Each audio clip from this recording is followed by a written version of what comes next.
Former President Donald Trump is losing white working class voters. Oh no! According to CNN data expert Harry Enton and some recent polling, Trump is losing among a group that generally tends to favor Republicans.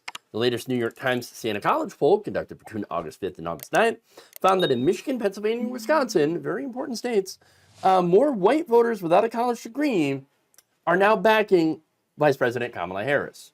Now, according to the poll, Trump's lead among that group have been slashed by 13 points since May. That's back when Joe Biden was still the presumptive candidate for the Democratic Party. In fact, in that poll conducted between April 28th and May 9th, Trump was 26 points ahead of Biden with among non-college educated white voters. That's when third-party candidates were included, with 52% to his opponent's 26%.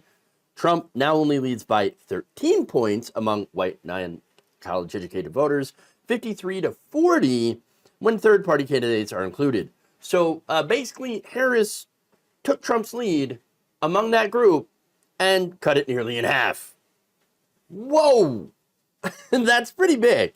Now, the new poll also shows that more white non-college educated voters trust Harris on the economy, with 38% saying that they wish that she would do a better job for them than Donald Trump. Going back to that other poll back in May, only 26% said that Biden would do a better job. So look, here's the thing. The polls still favor Trump, but he has lost quite a bit of ground. In the May poll, 69% of white non-college educated voters said the Republican would do a better job on the economy.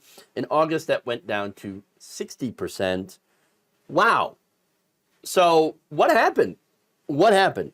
Well, here's the thing, though. Okay, Joe Biden was actually pretty good on labor rights, which, yes, affects the white working class. It affects all working class people. Aside from things, of course, like breaking the rail strike, which was not a good thing. That said, he's still been the most pro-union president we've had in a long time. Not only that, but also pro-consumer. His FTC chair, Lina Khan, has been incredibly pro-consumer, enforcing right-to-repair policies against Apple, so allowing people to fix their own stuff instead of having to replace it with more expensive models that break easier. Not only that, but the FTC has also went after drug companies and got them to lower the prices on insulin and inhalers. They've capped it to $35. Lina Khan also is going after Amazon and Meta for essentially running monopolies. So this antitrust stuff under Biden has actually been really good. The DOJ just won an antitrust case against Google. All of these things, believe it or not, do impact working class people every day. Now, that said, Biden has not gotten enough credit. He's not really ran on his pro-labor positions, which I think is pretty unfortunate because he's done a pretty good job. That said, Kamala Harris has been very much so trying to cement that a relationship with labor. And Walz has been instrumental in bridging that, and that's why labor unions have endorsed Harris Walz. In fact, I'm going to show you a video here. This is Walz at a recent stop talking about labor. Here's a little fact that they just told me. By the way, my week has been very interesting since last Tuesday, as you might guess. But here's a fact they shared with me as I came here to make this opportunity to say thank you. I happen to be the first union member on a presidential ticket since Ronald Reagan. Vice President Harris and I have both had the privilege of joining workers on the picket line. And it's why, as governor, I signed one of the biggest packages of pro-worker policies in history into law. In Minnesota, we made it easier for workers to form unions. We strengthened workers' protections. And yes, we banned those damn captive audience meetings for good in Minnesota. Last time I said that at a union meeting, they sued me over it. It was the best thing to get sued over I ever said.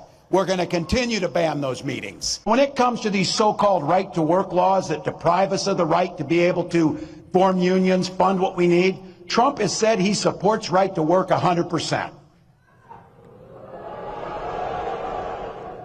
I saw our friend Sean Fain at the UAW had a name for that. He called him a scab, just to be clear.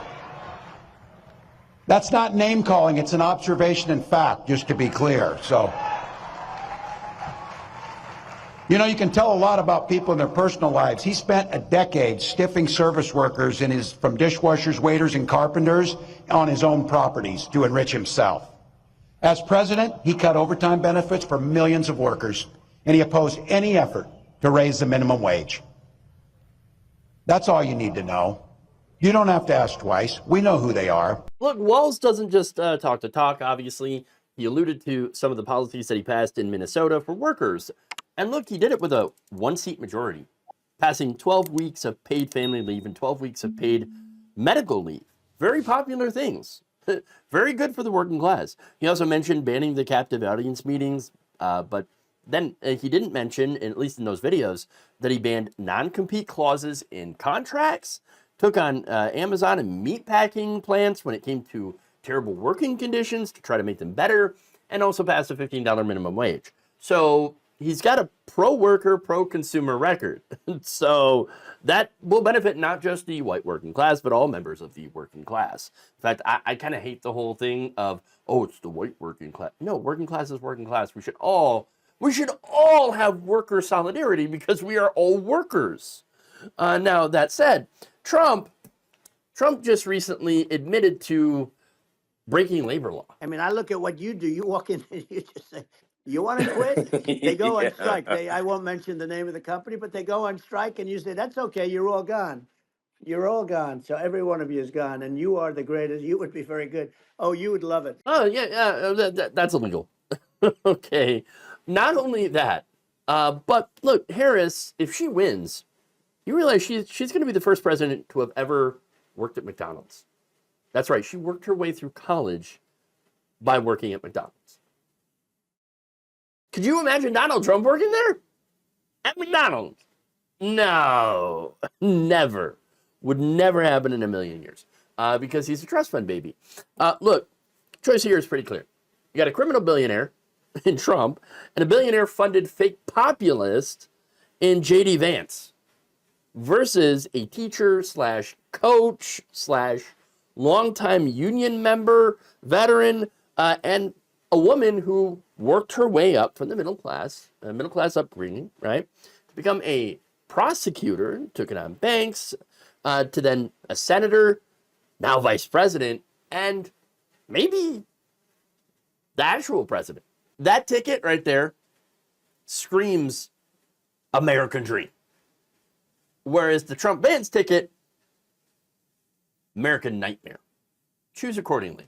Thank you for watching. If you enjoyed this video, please like, share, subscribe, hit the bell icon in order to get notified whenever a new video is released.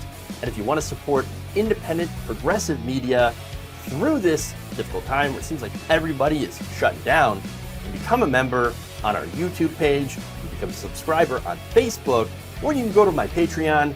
It's patreon.com/Jeff Waldorf. Thank you.